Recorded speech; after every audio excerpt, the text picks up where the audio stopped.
Good evening, everyone, and welcome in person and online to Evacuating Kabul, the Withdrawal from Afghanistan, with United States Marine Corps Captain Omer Rafiq. My name is Dylan Griffith, and I'm the Vice President of the Dartmouth Political Union. The DPU is the preeminent, nonpartisan, student-led organization at Dartmouth College dedicated to promoting open discourse.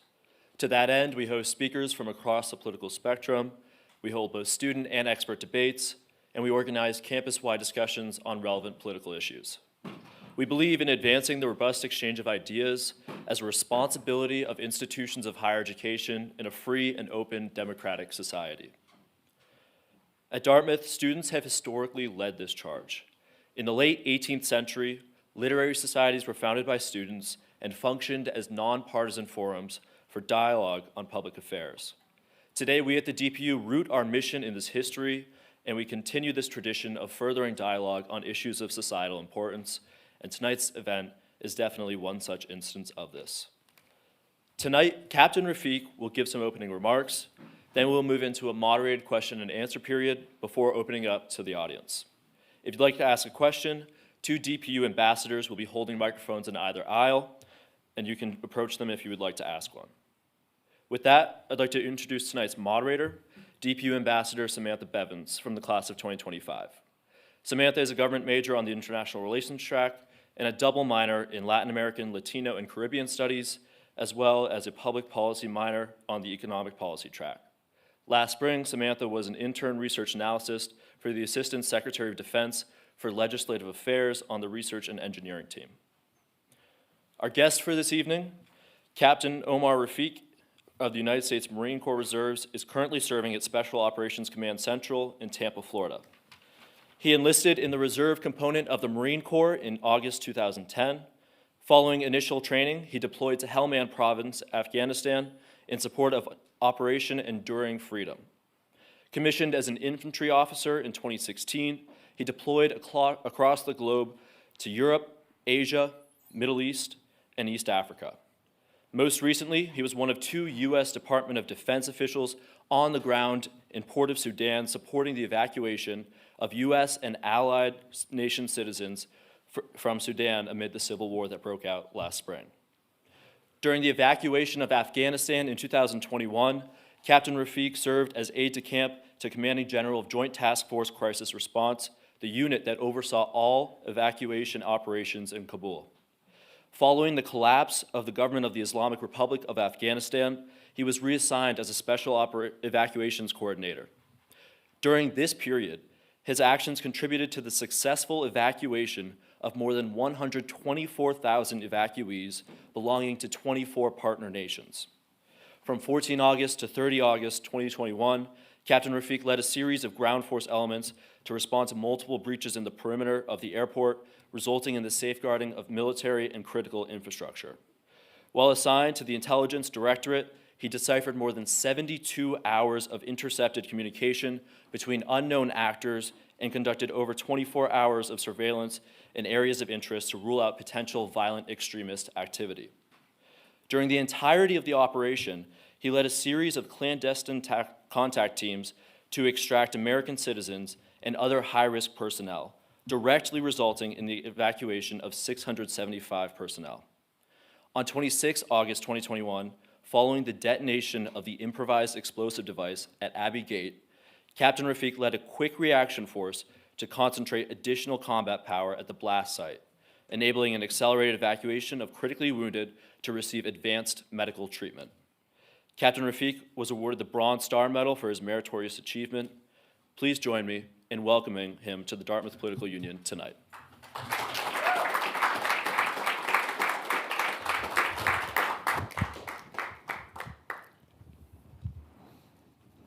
Perfect. Amazing. Thank you very much, Sam, Dylan, for the warm introduction, and for everyone attending, and for those dialing in. I really appreciate you being part of this and hearing the story. Before I begin into talking a little bit about my accomplishments, I do want to say everything that was just read I feel as though former commissioned officers, current officers, we have the unique privilege of having platforms like these amongst extremely talented individuals, and we get to tell our story, but the variable that often gets left out is everybody that was behind those efforts. One of the American military's most prized possession, I would argue just America's most prized possession, are the enlisted servicemen and women that serve.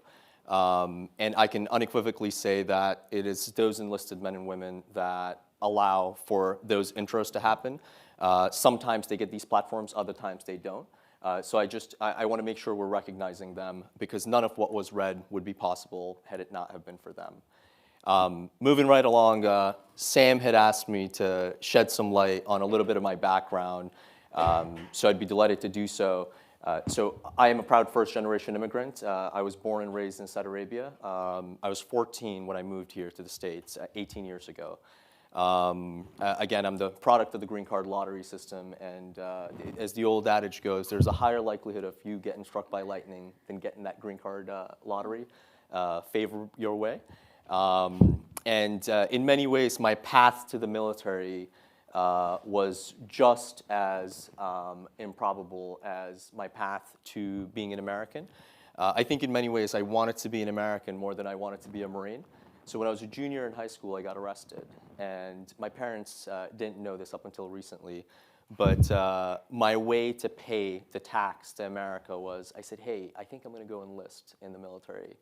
And when I go in for my interview, I can probably use that as my bid for success and say, look, I served, and therefore it was very transactional. And up until recently, I didn't share this story because I felt as though the transactional nature of that was just not something that was to be told out loud. But for personal reasons and having mentors that said, no, you should own your story, you should tell it, I think it's unique. I share that now amongst folks that, I know there's some immigrants in the crowd that I had the pleasure of speaking with earlier. But immediately when I enlisted, because for most immigrants, identity reconstruction is just a constant cycle that you're figuring out who you are.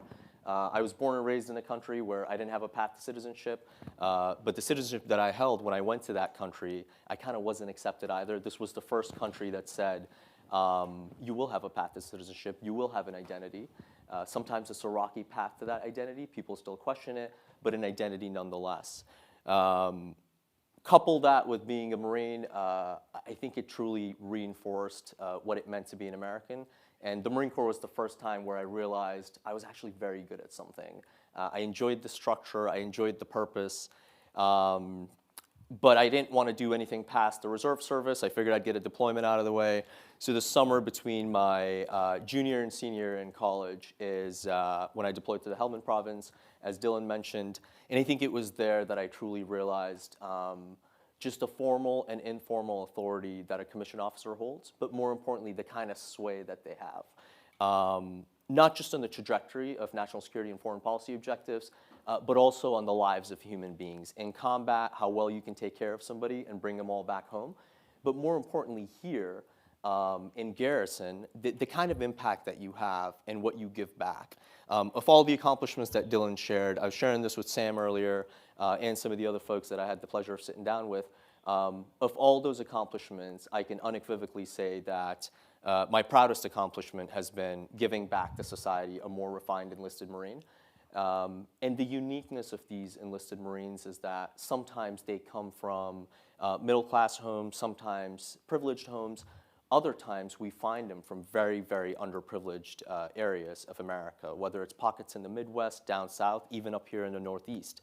So there's this uniqueness of military service where it's not as binary as we portray at times in mainstream media, especially in an era where, in the name of accountability, we've started to tarnish the value of democratic institutions, the military being one of them. So I wanted to share that you know, it's just beyond a unique experience, and this is by no means a recruitment pitch for folks that may or may not be considering the military.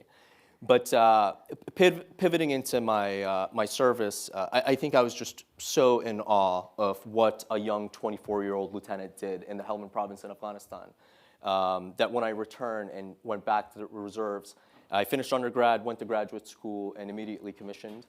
And I had no doubt in my mind that I wanted to be an infantry officer for those very reasons. I mean, infantry officers in the Fleet Marine Forces are more than just military officers. They're social workers, they're psychiatrists, they mentor, they're a big brother or sister. It's a one-stop shop. And as the youngest child in a family of 4, I just found that to be unique. I see some celebrations, so yeah, youngest child vibes. But all that said, part of the reason why I wanted to do this, and I'm so appreciative of the platform too, is I feel as though the evacuation in Kabul has become a very politically contentious topic.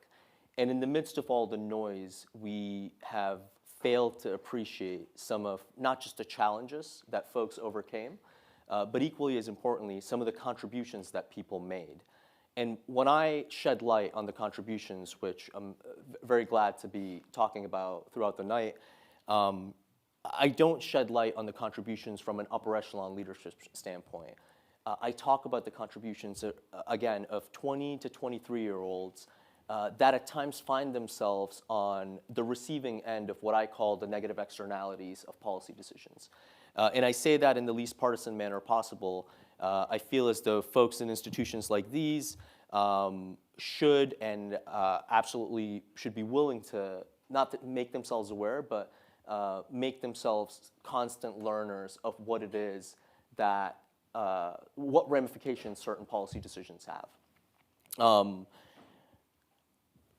With regard to Afghanistan, our team and I, so I was part of the joint task force that led the evacuation, we had gotten there a few weeks before Afghanistan fell.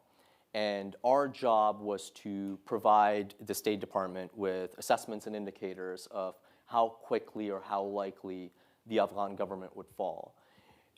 Again, from a Monday morning quarterbacking standpoint, we look back at it and we've got all these hypotheses as to what the State Department should and should not have done, what the Biden administration should or should not have done, and what the outcome of the Doha negotiations should have been under the Trump administration and where we are today. And these are all topics that I feel like most of us as students of international relations and or government want to explore. But I feel like the uniqueness of this was, this happened overnight. On August 15th, I went from being the aide de camp to the commanding general of the Joint Task Force to being a provisional rifle platoon commander. And the shift was as a result of us not having enough troops on the ground. So as we were preparing to flow in additional troops from the 2 units that were within the area of operations, a lot of us who were previously staffers found ourselves in this role of going back to what we used to do. Before being a staffer, I was an infantry officer. So the night of August 15th, we had multiple breaches in the perimeter, which I'm sure a lot of you folks heard about in the news. When I talk about the gravity of how quickly this evolved and how quickly the situation deteriorated, there was a particular instance that took place that night where I knew this was going to be something unique. For a lot of us that were there, we had been to combat before. We knew some of the egregious elements of what you do or do not see while forward deployed. But what we hadn't realized is during this time, we had aerial surveillance of all the folks that had traveled from afar and were starting to crash down on the perimeter to try to make their way into Hamid Karzai International Airport. And on the night of the 15th, right when the government failed and word got out, the Afghan National Army on the civilian south side of the terminal just up and left. That's been another one of those topics everybody talks about in mainstream media. It's just, what kind of an organized military just up and leaves? And I've often asked people not to use a very ethnocentric view of what an organized profession of arms is supposed to be. I think what makes our military unique is that we have a very stable government to stand up for and defend. I'm not justifying the Afghan National Army abandoning their posts, but it was that night when the perimeter got collapsed, we went out there and I had doctors, lawyers, public affairs officers in my formation, and we're trying to plug this perimeter. And it was during that time when a multilingual, and I've often said that being multilingual is both a gift and a curse. It's a gift in the sense that you get to interact with a broad demographic of people, especially when you're in national security circles. It's a curse in the sense that when somebody in distress sees you speak the same language, they automatically at times gravitate towards you.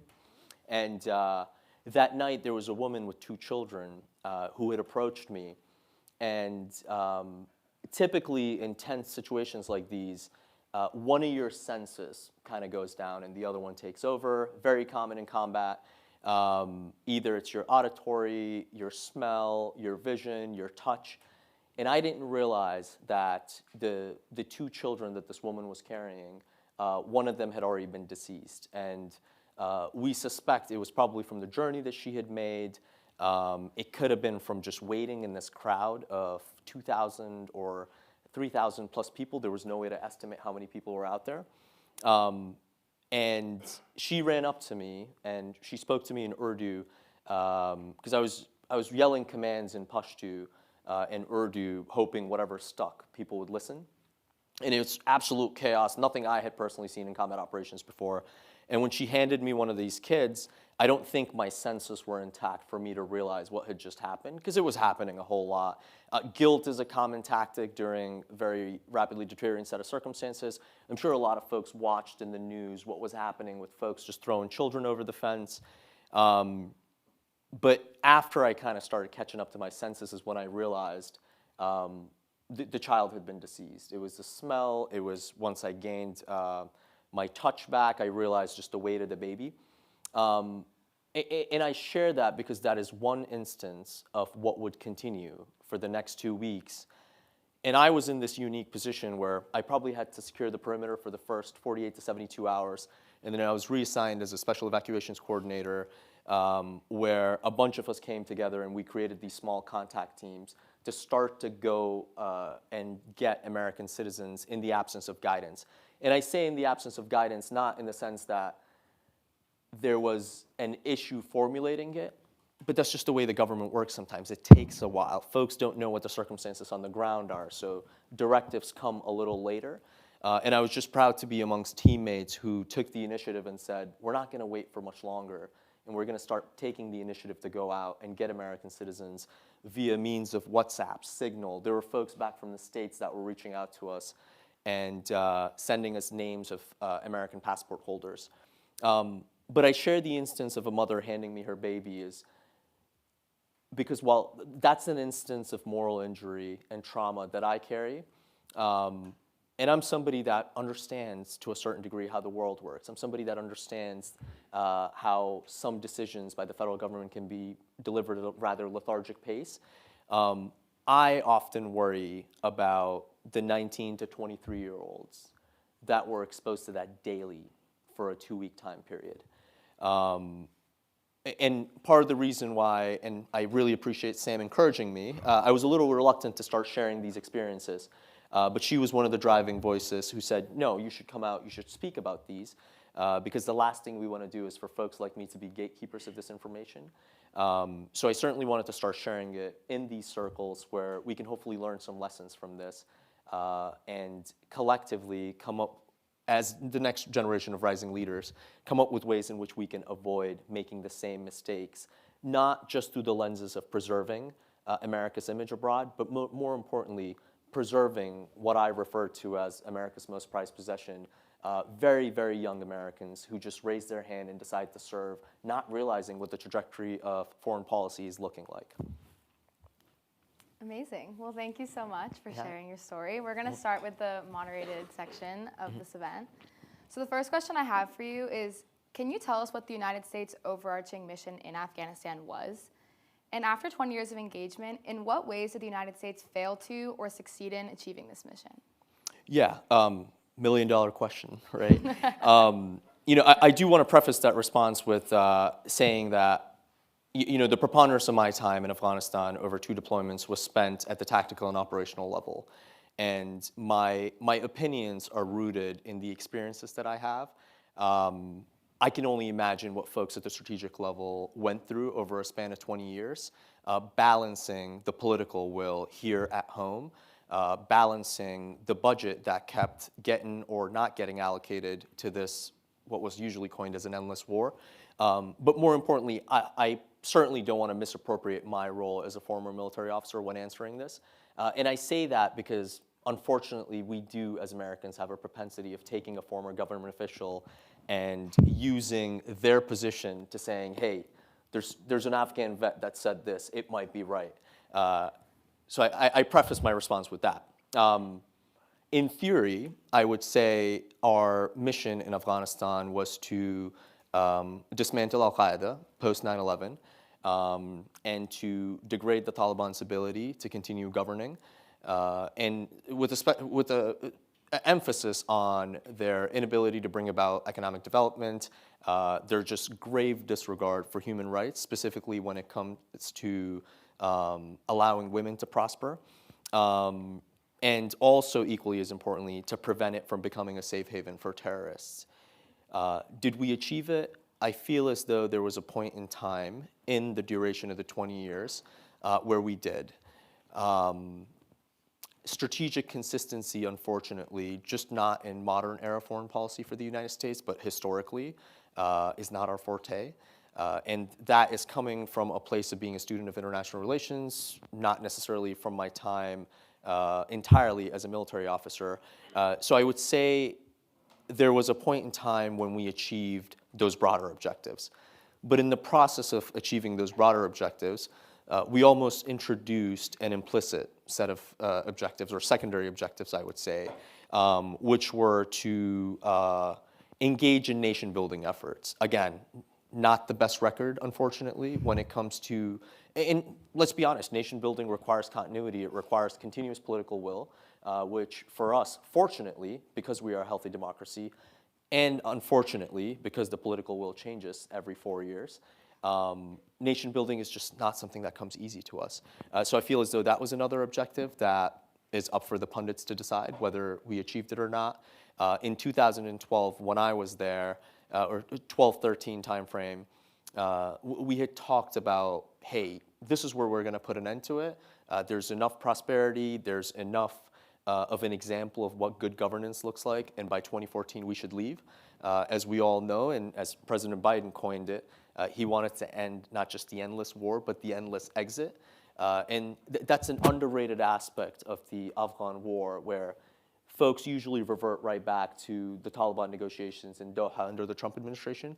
But these are talks internally that had been going on since 2014. We'd been looking for an exit strategy since 2014. So all in all, I would say there was a time where we achieved those objectives, but obviously allowing, albeit implicitly or explicitly, the entity that we uprooted to begin with to come back to power certainly puts a huge asterisk next to the success rate, or whatever metric you want to use to measure success. Thank you. And do you think the United States should have withdrawn from Afghanistan sooner? If August 2021 wasn't the right time to withdraw, when do you think was? No, that's another $1 million question. So I will share this with you and the audience. I myself have gone through this journey of, you know, the old adage of if you're standing on a balcony and looking at the dance floor, then maybe move to a different balcony to look at a situation through a different vantage point. And initially I was of the opinion that we probably could have extended it a little bit, or we could have gotten out a little sooner. But I think the more, I mean, I'm an adjudicator of hard power as a former military officer, and when I took a step back and started looking at it through the lenses of what it would look like for soft power equities, I quickly realized that an early departure typically signals to the host nation that their government is failing. So from a soft power standpoint, if I were a diplomat, if my bread and butter is to sustain the prosperity of a country by being physically present, and if my departure signals that the very country whose prosperity is my top priority is going to deteriorate by my departure, I started to wonder if there is an easy answer of an early departure. Again, we've seen the pundits kind of slice and dice this and talk about how we could have taken a better systems approach. As having been someone on the ground, could we have planned better? I think so. Was there a better approach? I don't quite know from a soft power standpoint if it was. And how do you signal that to the host nation by saying, we trust that you'll survive. We trust the legitimacy of your government. We trust your ability to sustain the national security apparatus. But by the way, we're slowly going to start echeloning American diplomats and service members out. Those are just mixed signals, and for anybody that's ever dove into the field of international relations, hope and mixed signals are never an effective strategy. I don't know if that answers your question, but I don't think there is an answer to that question. There is an answer. And I welcome somebody, if they did have one, I would love to have that conversation with them. Now getting to more of your actual experiences on the ground during the evacuation. So you led response forces to contain several breaches of the security perimeter at the Hamid Karzai International Airport in Kabul.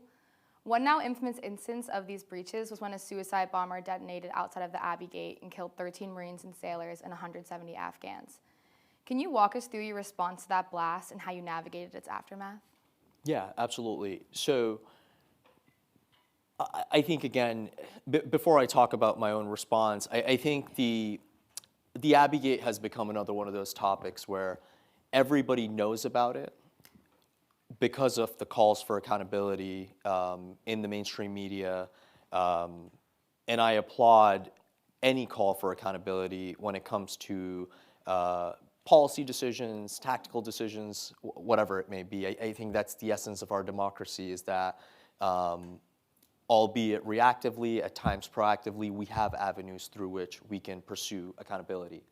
The scene that I described during the initial days of the evacuation, with just an influx of evacuees rushing the airfield, that was Abbey Gate 24/7. So imagine, again, an 18 to 23-year-old that just had to stand there for probably 12-hour shifts and day in and day out have to deal with screams. I wasn't exposed to it as much because I was running these special evacuations on the side, and we had alternate entrances through which we were bringing people in. But the few times where I was at the Abbey Gate, I cannot begin to even fathom how haunting that is. For somebody to have heard those screams and voices over and over and over again with very limited formal authority to do anything about it. So that was in essence what Abbey Gate looked like daily.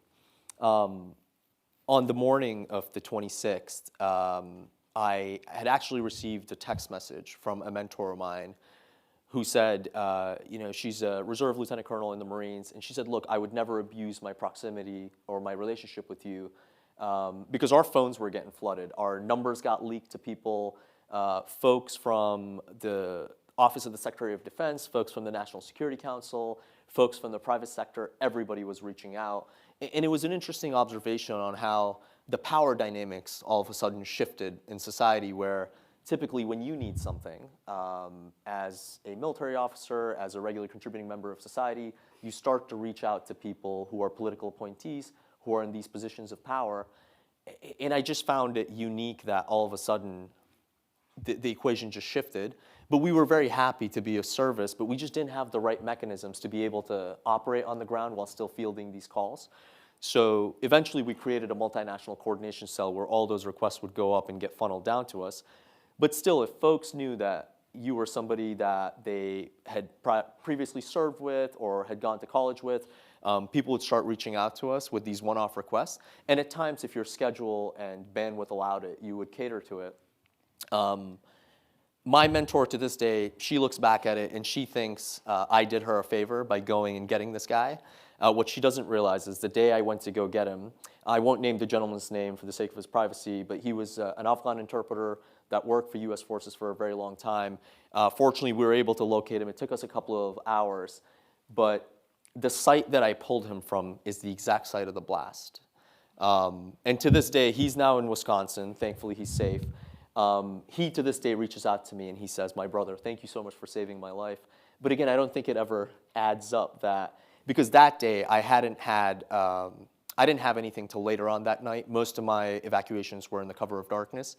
So I'm just beyond fortunate to have had folks, and again, life is a game of chances. So it worked out. But that morning, I had gone there. I picked up the gentleman. I took him all the way to the airfield. I got him processed. We get him evacuated. And we had just gotten back to the Joint Operations Center when we heard the blast. And when I speak about these enlisted service members who just at the drop of a dime will do things, not just on behalf of their country, but on behalf of the people that they're to the left and right of, one of the special operations teams that I had been working with just looked at me and they said, "What should we do, boss?" And it was one of those moments where you want to practice. As a military officer, you get taught tactical patience. You say, no, you listen, you learn about the situation, and then you lead. You use terms like OODA loop, the decision-making matrix, where you observe, you orient, you decide, and then you act. But them asking me wasn't, I don't think it was permission. It was more a prompt of we should do something. So we hopped on our SUVs and we rushed to the site of the bombing.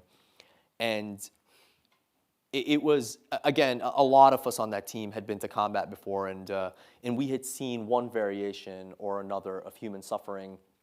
But I think what was unique about that particular day when we went there, our goal was to go concentrate additional combat power and then just assist with the evacuation of the mass casualty.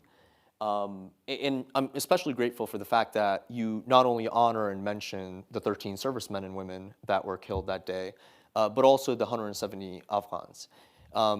Because again, I feel as though as Americans, specifically in national security circles, we have this propensity to at times devalue human life and elevate the loss of flesh when it's on our side, when in reality, the loss of human life in general is something to reflect and honor.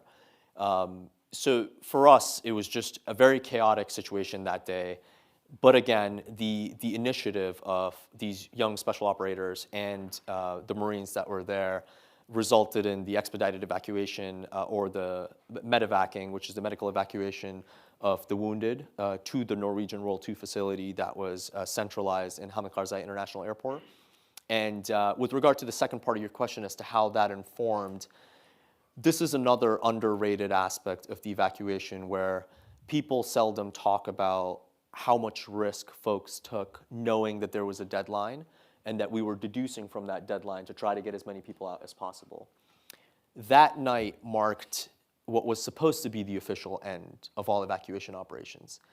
I think what most folks don't realize is the members of the intelligence community and the special operations community that were at the airport decided to all get together, and knowing that attacks typically don't happen just in once. There's usually a primary, there's a secondary, there's a tertiary attack, and you want to capitalize. As an adversary, you want to capitalize on a moment of weakness to them, their adversary.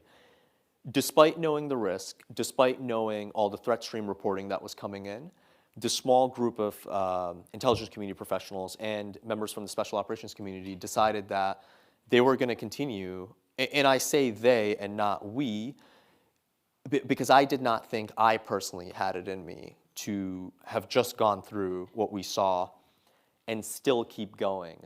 But we also knew that it was the 26th, by now it had been the 27th, and we still had till the 31st. So one of the things that hasn't been out in mainstream media is that these evacuation efforts continued even after an event like the Abbey Gate bombing. And I just want to throw it out there and reiterate that in an era where we're constantly questioning the efficacy of the armed forces and or the intelligence community or the national security apparatus writ large, again, I'm a huge proponent of the transparency aspect of it and the accountability aspect of it, but I think we can't forget the people that comprise these institutions and just the selfless acts that they engage in. At times, it's almost like an irrational bias for action. They don't think. That night, when I was in that circle, I can unequivocally say I derived my courage just from the consensus of people looking at each other and saying, nope, there's still Americans out there. There's still folks that helped us for the past 20 years, so we're going to continue these special evacuations. And we did it, and I was just beyond grateful and proud to be amongst human beings like that. And I often wondered, where do we find these folks? And the answer is we don't. They come to us. And that's the essence and beauty of our American values, which again, folks across the globe question at times, and they have all the right to question. We don't make all the right decisions. But I think that those were some of the unique elements of what you saw. And I'll end it with, I genuinely believe on days like those, you saw the worst of humanity due to the egregious acts that were done onto us, but you saw the best in humanity instead of us succumbing to the evil that folks were trying to impose on us. Thank you. And piggybacking off of that, can you talk about the special evacuation operation teams that you ran outside of the Abbey Gate situation? And can you also talk about what allowed you to make those risky decisions without the certain institutions in place and with the bureaucracy holding you guys back? Yeah, so as I previously alluded to, I think the uniqueness of these teams was that initially we didn't have the formal authority. We just came together and, you know, I'd be remiss if I didn't mention that there was a part of us that realized, could there be some irregularities from a legal standpoint? Do we have the right authorities? Should we or should we not do this? But I don't, you know, they say birds of a feather flock together. And it was almost like a bunch of us never wanted to make a career out of the military. We knew we wanted to serve. We knew we wanted to give it our all. So we had those common traits. But I think more importantly, we looked at it through a utilitarian principle set of lenses where categorically there was nothing that existed in doctrine that told us to do this. But fundamentally, it would have been just morally bankrupt of us to know the locations of Americans, to know that there are mechanisms through which we can contact them, and still deliberately look the other way. So that was part of our decision-making process. But with regard to your comment about risk, I genuinely think it is very important. I feel like a lot of us, at one point in time or another in our lives, had leaders that did not believe in a zero-defect mentality. They encouraged folks to take risks, but more importantly, they encouraged us to fail and learn from it. So I believe that to be a common denominator in why we decided to pull some of these special evacuations. With regard to your second comment on how we expanded the depth of these operations, I think that was in the beauty of something we often fail to do in government, and that is understanding the interagency. We were all fortunate to have good relationships with folks in the intelligence community, in the special operations community, where the trust was there to just dive right into it and make some risky decisions and make the best out of it. But I will also admit those decisions were initially frowned upon by a few. But that's expected when you go out of the norm and you swim against the tide. Thank you.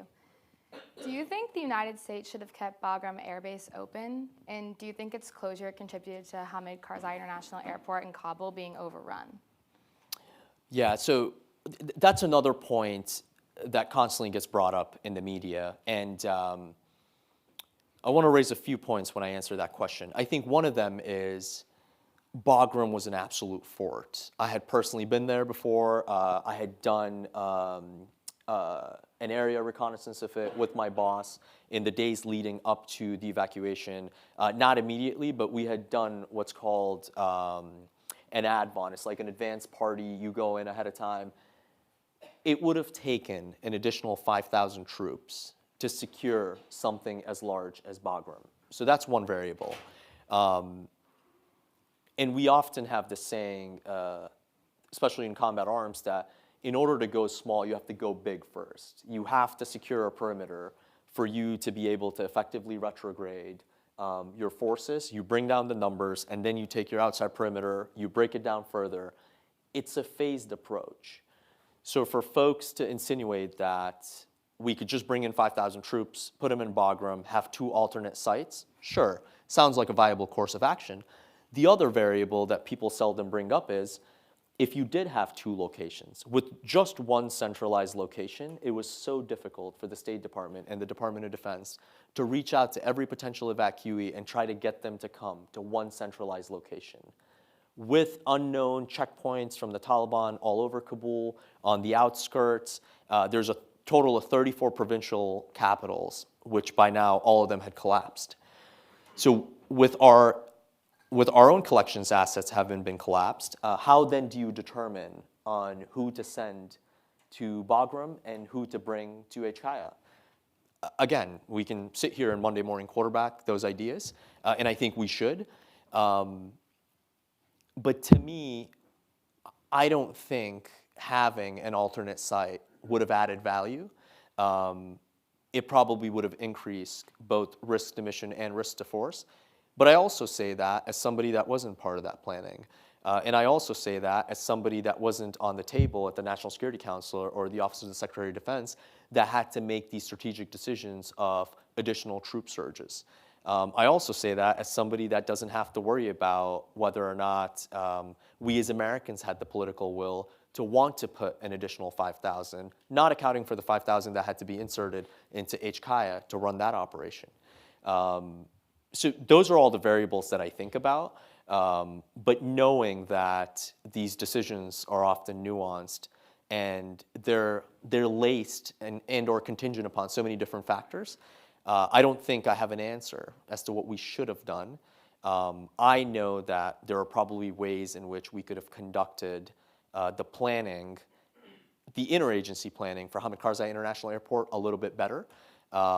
Which, by the way, we talked about this briefly. The State Department's report that came out last year is beyond transparent and honest on ways in which they could have done interagency crisis management planning better. That doesn't negate the fact that we still had a rather disastrous evacuation operation. But the term disastrous is not to be conflated with us not being successful either. With the deck of cards that we were dealt with, I genuinely believe that both entities, the State Department and the Department of Defense, did the best they could to end a 20-year war, which again, I keep reiterating this in most circles, there is no pretty way to end a 20-year war. And if there were, if there's somebody out there that has that idea, they should publish, they should come to institutions like these and talk, because we can learn from that.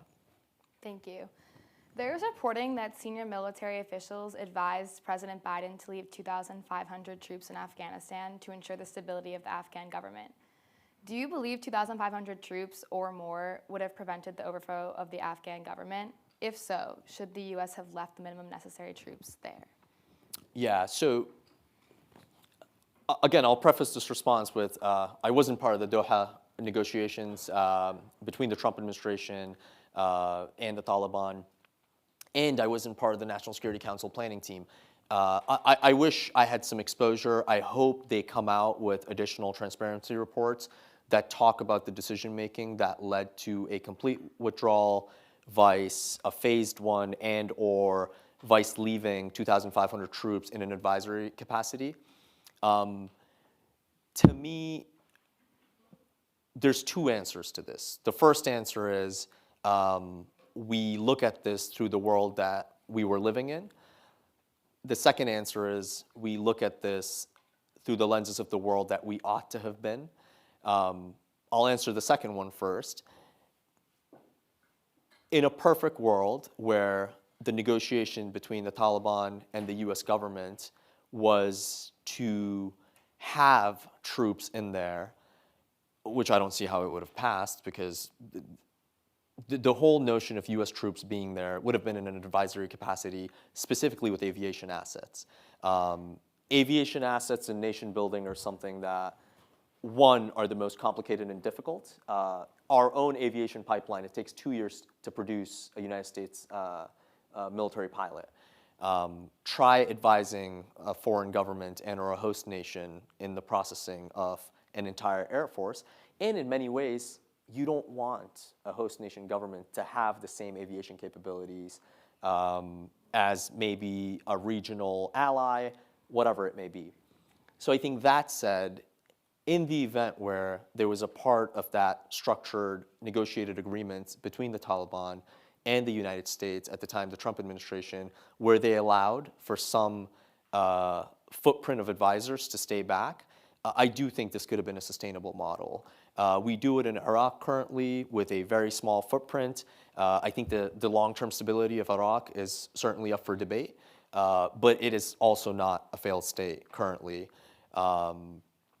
With regard to your first question on if the Biden administration could have done it, I don't think under the settled agreement with, or the agreement that the Biden administration decided to stick with, that was adjudicated between the Taliban and the Trump administration, that they had any room to structure something wherein 2,500 troops would have been left behind. Thank you. My final question before we move into the student Q&A is, you've talked about there being a crisis in moral leadership during the withdrawal. Where do you see that manifest, and how do we avoid that crisis repeating itself? Yeah, so I think there's two parts to that response. The first one is, and this has nothing to do with the administration that was in power. I think this has everything to do with something you brought up earlier, which was the whole notion of risk. I feel as though rigid and bureaucratic government institutions have a propensity to not want to assume a lot of risk. To me, the inability for our State Department counterparts, and not to knock on them as an organization, but I think there is something to be said about the organizational risk aversion that they possess, and the DoD is not too far behind on it. I feel like most rigid institutions just are beyond risk averse because they fear what the blowback might be. And to a certain degree, it's understandable because, you know, as a young infantry officer, I was taught that tactical actions on the battlefield have strategic level implications. So to what degree do you promote unreasonable amounts of risks to the extent where tactical ground force commanders are taking actions that are then having strategic level implications? But to me, the first sign of a failure in moral leadership was the inability for not just the State Department, but for us collectively as the US government to come up with ways in which we would evacuate folks whose documentation and or SIV, the Special Immigrant Visa justification, was literally burnt. Due to certain State Department procedures, this is no secret, it's been open in the media, there were documents that were just incinerated on the way out of the embassy. And I get that that happens. You know, you can't really account for how people behave under a stressful situation, especially folks that may or may not have been trained for such stressful situations. But I do feel as though it was a moral responsibility for us to quickly come up with ways in which we could evacuate these folks who no longer had the legal paperwork that they otherwise would have. That was the first sign. Fortunately, because of the decisions of folks on the ground, we were able to mitigate that. But that directly informs two aspects of a failure, in my opinion, of moral leadership following the evacuation. One of them is directly connected with the documentation. I just don't think we were good stewards of American values by very passively, I don't want to use a strong term like betraying our Afghan allies, but I can imagine that that's how they perceived our behavior to be. The lethargic rate at which we decided to legislate, which there still is pending legislation on altering the Afghan Adjustment Act. We haven't necessarily passed anything concrete since the 117th Congress. I don't think that is in keeping with who we are as Americans to literally have an entity fight next to you for 20 plus years and then not be able to follow through with the promise of pulling them out.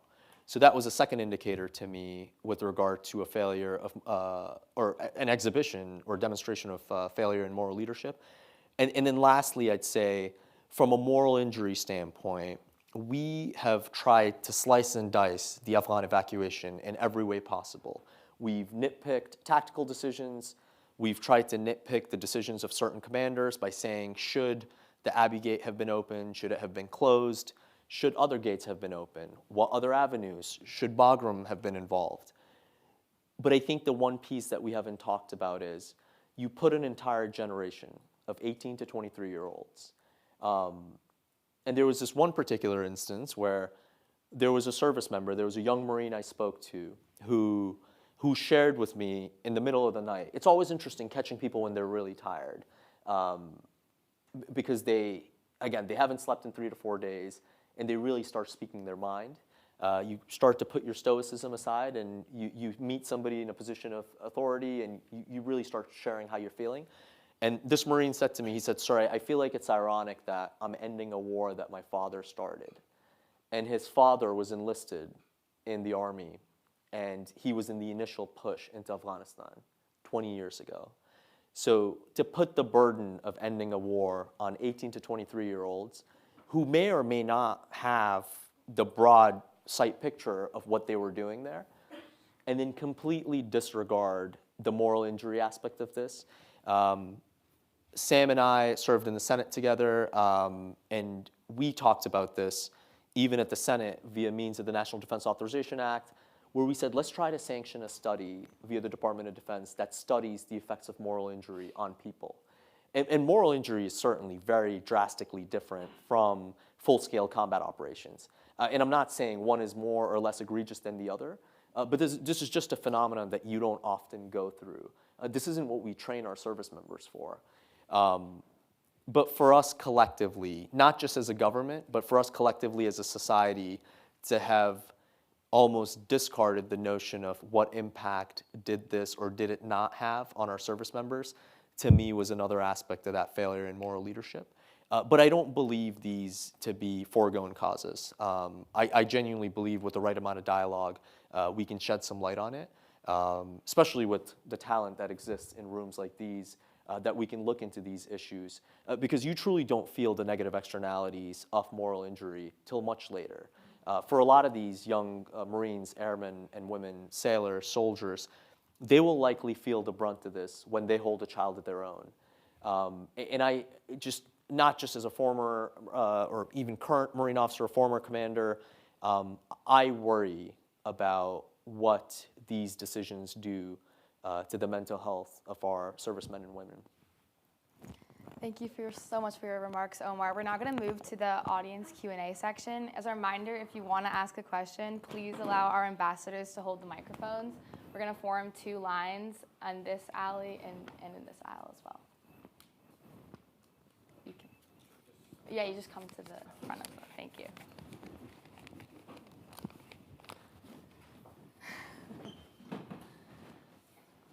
Yeah, you can form a line on both aisles for questions. And I'm going to alternate. Thank you. Yeah. Thank you. Oh, you gotta hold it? Yeah. Can I? Okay, it's fine. Hi, it's good to see you again. As you know, we had a brief chat. We share so many things. First generation, both are brown, speak so many different things. But I think on that day, when the government collapsed, we were on the 2 other sides of this fence. I'm a transfer student from Afghanistan.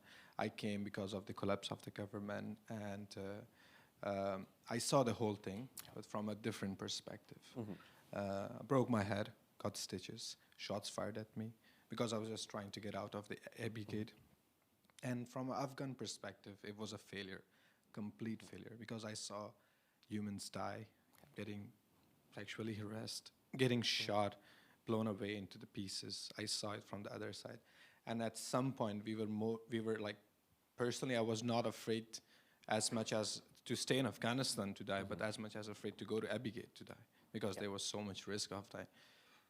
So, I mean, like the whole thing, the evacuation process, I mean, like I'm so glad, and I'm glad that you did the assistance and everything, and you saved a lot of lives. And I know you're not responsible for everything, and you cannot answer everything. It was the whole government involved. But the things I'm really, there are a lot of questions to ask, a lot going in my mind, a bit of anger, a bit of sadness. But I really want to know, what was the gap between your office and the Afghan side? I mean, the government, when the government fell, because as you mentioned, you saw it like province after province, district after district, it was falling. It was not just one day or 1 week. We both were there. We saw it, how did it happen. It was very gradual. What was the gap between these 2 offices? Was there any communication specifically with you guys left Bagram, because on the news they were saying there was no communication. Second of all, as you mentioned, that there was Abbey Gate, but there was also other ways Yeah. that you were trying to get Afghans out, such as the Ministry of Interior, where there was I went there too, couldn't get out. But I'm very much interested, what was the role of third-party private contractors, such as the Blackwater? Because I saw it, they were taking money, taking people out. I know many people who are in the US who gave money, who were taken out. So it was also business. Yeah. And lastly, what is your own perspective about the effect it left, leaving an ally who fought with you? Is this, I mean, like, I know it's a bad look for the US, and there's also US like in other places, but you know, Afghans don't trust the US anymore, because there's a lot of Afghans left. And I don't know how was the process, whom did you let in, how did you let in, because the Afghan Adjustment Act speaks about that. Yeah. But there's a lot of Afghans left there, like my own family is left there facing persecution right now. So, I mean, like, what is there to learn? And what is there to like share and think about and also advocate about? And this is not just you, but everyone in the room, because it might be just a nice story to everyone, but it's about our families. Like, families are still stuck there, and like anything can happen to them. Yeah. Thanks so much. No, thank you for all those questions. And I want to first begin by saying I applaud your courage. I am very glad that you're safe. And I used to share this with Marines and sailors and other service members that were there when they used to ask, because they truly were worried. And I worry about how many of them are going to carry this with them for the rest of their lives. They used to bring up that exact same point. They said, "Sir, how can we leave folks behind?" But then they also used to wonder, what is going to happen to the folks that we did take? And the one thing that I always shared with them, as somebody that just happened to be in a position of leadership, was what you overcame is likely going to serve as a catalyst for just unlimited drive, no matter what circle that you go into. And I know that's true with you, but I just want to recognize that. I want to applaud it. But more importantly, I want people to know that when you have an Afghan that went through what they went through, you don't have to invest in them, but you should probably celebrate it with them, because the next big crisis, hopefully someday, gets mitigated by a diplomat or a statesperson who's lived through this. Because again, speaking about risk, people are less willing to take risks when they're blinded by ambition compared to when they've been through something that you've been through. So again, I applaud your courage, and I'm honored to be here, and I'm honored to have worked with so many people that have the same courage as you. So thank you for that. With regard to your question about the Abbey Gate, I do think that was a huge information gap that we as Americans possessed as to what were the circumstances leading up to that gate. And had we have known some of the challenges that folks faced coming up to the Abbey Gate, I can't speak on behalf of everybody else, but I know as somebody that was sitting with multiple maps, trying to help people navigate the terrain and come to certain entry points, I, for one, would not have referred them to the route with the most set of challenges. And I think with regard to your third question regarding third-party entities, this is one of those egregious elements of war, whether war is ending or beginning. I feel like folks that want to capitalize on it will always find ways to capitalize on it. A side note, when I was in Sudan, the last day when a local coffee shop vendor found out that Americans love coffee, but that's their last day there, he started charging us $70 a cup for a cup of coffee, and that's common. I'm not saying that to normalize the experiences of what you were exposed to. I genuinely think it's disgusting, it's egregious what third-party contractors did. Unfortunately, I was personally not exposed to that. I had heard of it happening. And again, I can't sit here and assure you that had we have known at the time, we would have done something about it. Because our authorities were so limited, we didn't know even what was happening past or beyond certain checkpoints. So I can't tell you what we would or would not have done. but I can speak on behalf of the United States military in the sense that we possess a moral high ground to the extent where if we had the right authorities and we found out that that was happening, or actually I'll flip that. If we found out that that was happening, I have no doubt in my mind that the commanders that were, there were 3 different flag or general grade officers that were commanding different forces in different sectors of the airport. I know beyond a shadow of doubt that one of them would have probably requested the authorities to try to put an end to it. To your last point, I fully agree with you. I feel as though, and this shouldn't be associated with a certain administration, this should be associated with what our identity is in what is now being argued as, do we still live in a unipolar world? What is happening? Is it a unipolar world with an asterisk next to it? I feel as though repeatedly our greatest comparative advantage has not been our ability to adjudicate hard power, the diplomatic corps that we have, our intelligence community. Our greatest comparative advantage repeatedly on the world stage has been the moral high ground that we get to stand on. And if we continue to repeat instances like these, where there is an entire society, there is an entire civilization of people willing to just help us out, knowing that collectively we could do some good, if we start to turn our on allies, and Afghans aren't the only one. If you look at the Kurdish problem, we've done something similar to the Kurds. Didn't catch the bug, didn't catch the eye of the mainstream media. I genuinely believe if we continue to compound this in foreign policy circles, it will not be good for America's identity, which is why I hope folks in this room who will go on to occupy positions of leadership will have that consideration in the back of their minds as we figure out what the future of grand strategy looks like.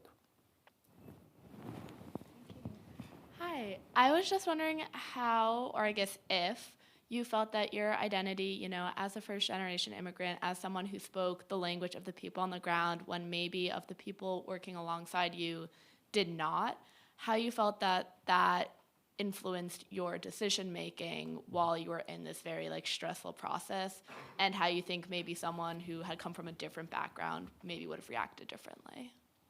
Yeah, and thank you for that question. So I'll say 2 things on that. One of them is I genuinely believe that my identity as a first-generation immigrant, I never thought I'd be in this country, let alone be an American and or be a military officer, and to top it all off, be a military officer that got to serve at some of our nation's most pivotal inflection points, whether they be positive or negative. Everything after having become an American, for me, has been a nice to have. So I can tell you that some of my willingness to assume risk had a direct correlation with that. But I'll also say that being multilingual, not just for me, but I'll quickly share the story of an Egyptian American that was there. There was a point in time you folks heard that we had to decipher some intercepted communication to look for some non-state actors that were engaged in some nefarious activities in and around Hamid Karzai International Airport. It got to a point where I could not balance the act of being part of the pursuit team that was looking for these actors and be listening to this deciphered communication. We had no Arabic speakers that we knew of, so we kind of sent the message out and we said, hey, can we find out if there's somebody that speaks Arabic? And they sent over this 20-year-old Egyptian American, first-generation immigrant, and he just showed up and he's like, what's up, boss? What do you need? And I just look at him and I was like, where'd you come from? And he's like, oh, I'm over in this platoon and I'm a radio operator. I was like, wait, you're not a linguist? And he's like, no, nobody ever told me I could be a linguist. I was like, wow, okay. Talent management 101. Know the capabilities of your people and put them to use. But fortunately, we were able to put him to work. And more so than my identity, talk about a guy that had no idea what he would be asked to do. And he comes in 20 years old and he sat behind all this equipment, and for 72 hours straight after that, he just intercepted, or he translated intercepted communications, and he just fed us information. I say that because that is, again, the uniqueness of the experiment that we live in, especially in an era where there are folks saying that immigration poisons the well. I don't know what aspect of what this young Lance Corporal did for us on that day or on those days is poisoning America. and he's an immigrant. And I would argue that his identity has probably pushed him to take some very, very substantial risks, knowing that what he's doing is fulfilling. And nobody's painted this picture for him ever since he was 5 years old that he would be a general or a president or a member of Congress someday. And again, I say this in conjecture, but I hope he continues to take those risks and does amazing things on behalf of America. But as for me, I certainly know that helped me, and again, I'm a firm believer in the utilitarian principle. So if it comes time to being a guy that pursues the categorical imperative or the utilitarian principle, I always go with John Stuart Mill. I believe in the greater good. So yeah, thank you for that question. Yeah, hi. I have a short question, I guess. We've heard a lot about Taliban war crimes and prosecution against the Taliban, but organizations like the Human Rights Watch and Amnesty have written extensively about war crimes committed by the U.S. military as well. I mean, no offense to you, but No, none taken. in general. But in 2020, but after the withdrawal, when the International Criminal Court began prosecuting war crimes, the U.S. war crimes were deprioritized, and Taliban war crimes were the focus of the investigation, probably because of U.S. pressure. So, for the sake of U.S. moral high ground, and frankly, just fairness, do you think the U.S. government should allow the International Criminal Court to also investigate U.S. soldiers and U.S. private military contractors and allies at the international level? No, that's an excellent question and a loaded one for that matter. I'll tell you this. When it comes to targeting processes in the United States military, or when it comes to, and that's a very technical term, right? Basically, I don't agree with us calling it the process of targeting when it's amongst these circles. I say the process of evaluating who may or may not be a threat to the United States, and then finding ways to neutralize that threat. Still very technical, but I hope we don't treat human beings as objects. And I can tell you, as a military officer that served in combat arms, where the mission of the United States military infantry is to locate, close with, and destroy the enemy, I never believed in dehumanizing the enemy to the extent where it becomes easy. It shouldn't be easy. That's why we put people through these extended pipelines to get trained and to do this in ways where you're operating within the confines of the laws of war. You're doing it in a way where if you do come short, albeit it could be an accident, you are still subject to the Uniform Code of Military Justice. That said, I am of the opinion that we have very robust procedures in place to mitigate what could or could not be classified as war crimes. Unfortunately, I don't have an opinion on whether the United States should actively urge the ICC to come back and prosecute these individuals that you mentioned may or may not be in question. And I say that for two reasons: not to evade the principle of accountability, but to reinforce the trust that we have as an American society in our own accountability mechanisms. And if there comes a time where those accountability mechanisms are being diluted, I would welcome personally, not as a member of the military, but personally just as Omar, who believes in the decorum and efficacy of democratic institutions, who believes in the power of checks and balances in America, and who believes in the premise of the vision that the framers had for distributive powers in America, for us to either reform the current bodies that are being diluted and or to revert to a third party. I hope that we never have to revert to a third party to hold ourselves accountable. But if the day comes, and I am, for one, I don't think I would ever be in a position where I could direct those kind of resources. But for what my feedback would be worth to people in those circles, I would say absolutely. Let's find mechanisms through which we can hold ourselves accountable. Because to my colleague's point of what this does to America in the long run, if we keep leaving our allies behind, I think it's the same with your premise. If we're letting people just run rampant and not holding them accountable, what does it do to our image? And then what does it do to our proverbial moral high ground when we are trying to act either on behalf of an ally or for our own interests to hold somebody accountable. Do you want to batch them, and I'll answer both of them? Sure. Thank you. I'm curious to hear if there's any instances during your time, whether it's in Afghanistan, Sudan, or Saudi Arabia, when you received orders that you didn't agree with, but you were the face of them, and you had to carry them out, how you were able to handle that, and what your thought process was. Yeah, thank you for that.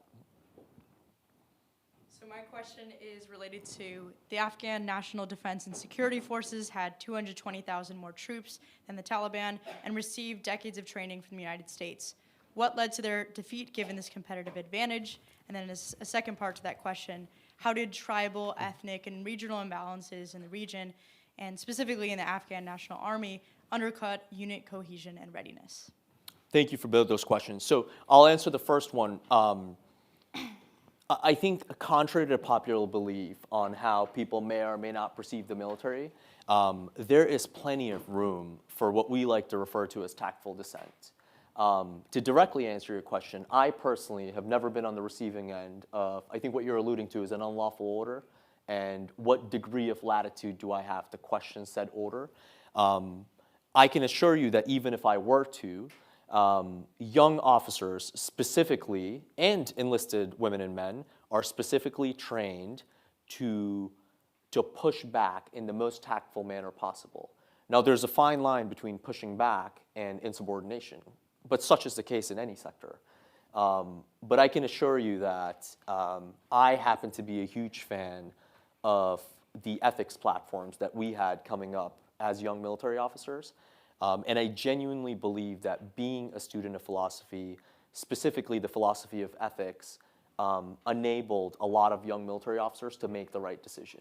Because all too often, you are the voice of reason. And it's so easy to go with the tide of whether it be vengeance, to go with the tide of this sense of retribution.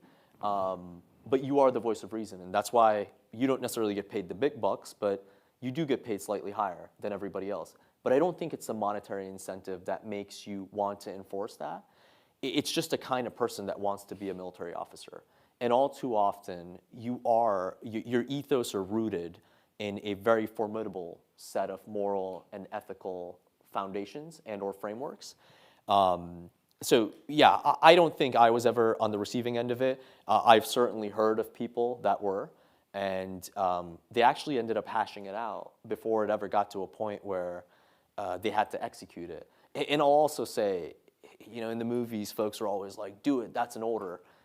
Cumulatively, I've been in the military for close to 15 years. I have never once heard anybody say that's an order. And I don't envy anybody that has ever had to say that, because that probably means they had completely diluted their formal and informal authority to the extent where you have to remind somebody that something's an order. But contrary to popular belief, we are not as rigid as some might think. But I love that question, and thank you for posing it. And as to the last question, so I think there's this misconception when we look at the pound-for-pound comparison of what it means to have a quantitative value associated with a fighting force, and then to conflate that with the will to fight. And as Americans, we at times have this propensity to look at other militaries and to come to a conclusion that they have a profession of arms like we do. I am of the opinion that we have the profession of arms that we do in the United States is because we have something to stand for. And I'm not knocking on the legitimacy of the Afghan government, but if you belong to a military where what you stand up for can crumble at any moment, and rampant corruption is the identity of that government, and this is not in reference to Afghanistan, this is just writ large, how do you defend a set of principles that you don't necessarily believe in? And quantitatively, you could have a numerically superior force. I think we've been watching something for the past 2 years between two state actors, Ukraine and Russia. Who has the numerically superior force? Clearly Russia.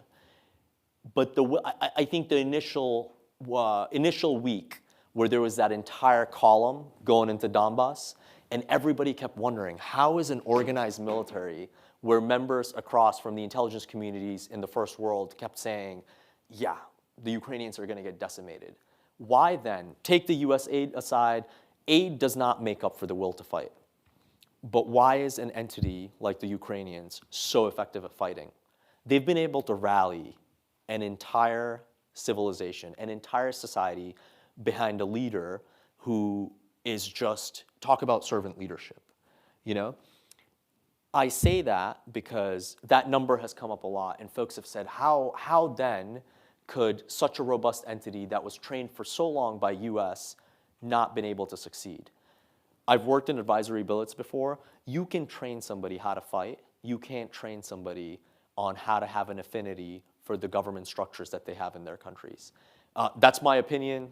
I don't think that's the opinion of the United States government. I have been in some very, very egregious set of circumstances in training. You're hungry, you're bleeding, you're sweating, but you look to the left and right of you and you're with your friends. But more importantly, you stand up for this idea of, hey, I'm defending the Constitution.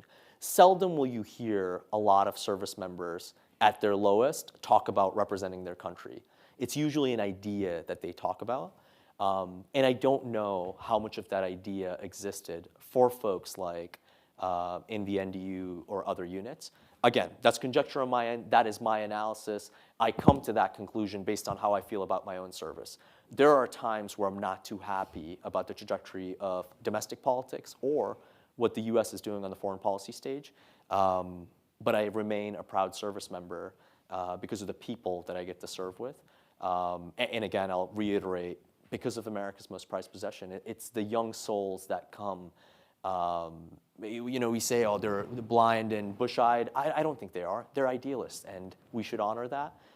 And I feed off of that. Thank you. Thank you. Please join me in thanking Captain Yeah. Rafiq for joining us tonight.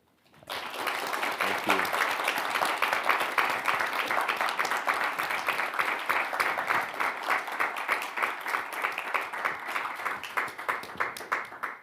Thank you. That concludes our Thank event. you. I think our That mics was are off. awesome. Yeah. Good job.